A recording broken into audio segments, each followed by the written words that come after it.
What's up, fight fans? This is Kurt Taville with Counterpunch Boxing News, and I have some new news concerning Frank Sanchez. Frank Sanchez, the Cuban boxer that defected from Cuba, is gunning for Anthony Joshua's WBO belt as the manager predicts that AJ may be forced to vacate. In fact, he says will be forced to vacate. Okay. Of course, we know British star Anthony Joshua won back his unified titles in December against Andy Ruiz. And the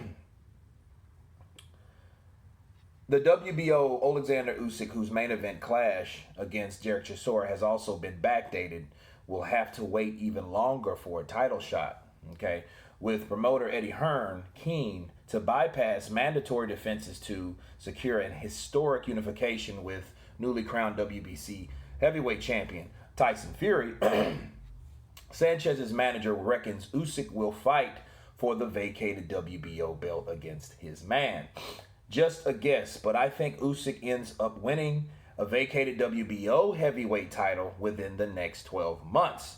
Frank is in a good position to fight for the WBO championship in the event that occurs. I believe Frank Sanchez versus WBO number 6 junior or number 7 Michael Hunter would make sense. Joshua was told by the WBO president he had until June to defend his title against Usyk, but it will remain to be seen whether he will be able to do so given the extension because of the coronavirus. Okay, so despite calls from rival promoters and managers to have AJ stripped should he try to jump straight into an undisputed clash with Fury, governing bodies will usually grant permission for mandatories to be bypassed for unification. However, the Gypsy King is still set to face Deontay Wilder for a third time and told by the WBC that he has to face mandatory challenger Dillian Whyte by February, which too could be subject to change. With Fury potentially tied up for another 2 fights, should Joshua beat Pulev, and then WBO mandatory Usyk is expected to be his following fight. So, what they're saying is that there might not be a Tyson Fury fight because Tyson Fury would have to fight Deontay Wilder in October. Then turn around and face Dillian Whyte or whoever wins out of that, in February, I believe. I believe they have February of 2021 to challenge Dillian Whyte. So what'll happen with Anthony Joshua, he fights Pulev, gets past Pulev, and then then they may strip him if he tries to go for or that they bypass it, which I think he's going to take the WBO. Okay, so if he fights him, they're expecting Anthony Joshua to beat Usyk. Okay, that's why they don't mention Usyk fighting, Frank Sanchez, which would be a pretty good fight because both of those guys are and actually they're the same height. That would be a fight I would like to see because then Frank Sanchez or Usyk wouldn't have to worry about the size of Frank Sanchez because he's smaller. Okay, and they're around the same size, so that would be a very good fight technically.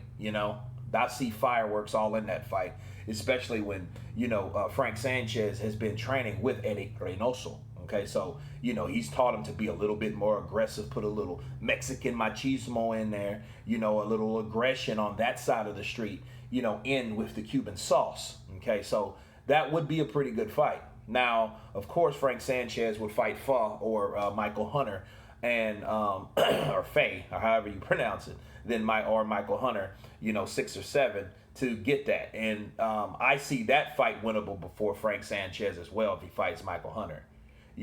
Michael Hunter's a good fighter.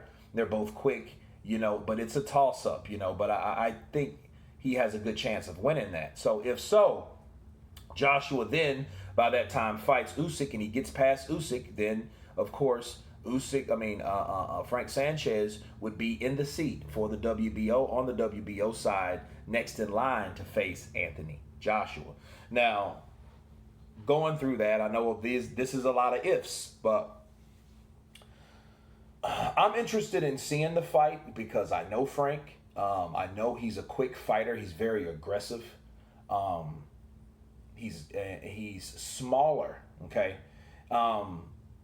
he's one of those guys where Anthony Joshua would probably have problems with him, because AJ's best bet is to fight someone parallel to him, someone that he can see eye level. If he has to look down at you, you might have a shot. Why? Because he's not, a tall guy, and I'm a pretty tall guy, okay? A lot of people say, oh, well, height has its advantages. Yeah, but sometimes when you get in a situation, you're in a short person's environment, it can be very difficult. And when you're fighting a shorter fighter, that's exactly where you're at. Okay, you have to adjust your hooks. You have to. It's a lot of adjustments that have to be done. Look at how he fought Andy Ruiz. That was difficult because of the height. If Andy Ruiz was 6'5", 6'6", he probably would have knocked his head off earlier. Okay, because of where he was fighting, and you have to get closer on a shorter fighter, especially if you want to give those type of explosive blows like Anthony Joshua was trying to implement before he got caught. Okay, and Frank Sanchez is a guy that does throw a lot of good combinations, and he can move. Okay, and he can box. So I'm interested to see where that was. I still favor Joshua because of the power, but boxing, the Cuban school is in a class of its own. And Frank Sanchez, he has some good pop, okay? And the thing is, in the heavyweight division, all it takes is one punch that you do not see. Ask Andy Ruiz about that, right? So, I just wonder what would happen if Frank Sanchez, if he does get caught, you know what I mean? Because Anthony Joshua can bang, and I'm doing another video on another fighter that mentioned his power. Okay, the man has power. Okay, forget trying to match it to someone else's power. You get in the ring with him, and you can see this man he can bang. Ask Tyson Fury about that, right? Dillian White, others, right, come to mind when you think about the explosive power of Anthony Joshua. However, with Frank Sanchez, speed is power. So his speed and his aggression, he knows how to move. He plays he uses cat and mouse traps. He sets them up pretty good. So that would be a fight to see. And it's a new fight. It's a fresh fight. This is a young heavyweight that's coming up. You know what I mean? This is like Dubois. This is, this new blood of fighter, that's coming up. Joe Joyce even, So I'm interested to see what the new generation has for the in prime generation of today. But anyway, you guys tell me what you think about a possible showdown with Frank Sanchez and Anthony Joshua. Of course, please subscribe, and you guys been Counterpunched. Peace.